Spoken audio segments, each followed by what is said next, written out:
தன்னுடைய திரைப்படங்கள், தன்னுடைய செய்தித்தாள்கள் எல்லாவற்றிலும் பகுத்தறிவு கருத்துக்களையும் தங்களுடைய கொள்கைகளையும் பரப்புனதுங்கிறது ரொம்ப நுட்பமான விஷயம். அதை இந்த திராவிட கட்சிகள் ரொம்ப நுட்பமா செஞ்சாங்க. அண்ணாவுடைய வேலைக்காரியா ஓரிரவான்னு தெரியல, அதுல ஒரு காட்சி வரும். அப்ப உட்காருவாரு, நமஸ்காரம் வாங்க, உடனே ஒரு வணக்கம். ஓஹோ, இந்த வணக்கம் சொல்ற கட்சிக்காரங்களா நீங்க?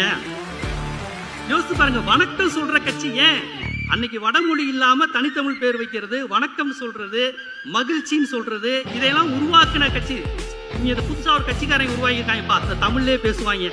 அப்ப எப்படி எல்லாம் உருவாக்கியிருக்காங்க பாருங்க. நமஸ்காரம்னு சொல்லிட்டு இல்ல வணக்கம்னு இவர் சொன்ன உடனே ஓஹோ நீங்க அந்த கட்சிக்காரங்களா? இப்படியாக பத்திரிகைகளில், ஊடகங்களில் திராவிட இயக்கம் தான் கருத்துக்களை பயன். இன்னைக்கு நமக்கு இதெல்லாம் ரொம்ப சர்வசாதாரணமா இருக்கும். வணக்கம் சொல்றது ஒரு பெரிய விஷயமா? பெரிய விஷயம்தான். தோல்ல துண்டு போறது பெரிய விஷயமா? பெரிய விஷயம்தான்.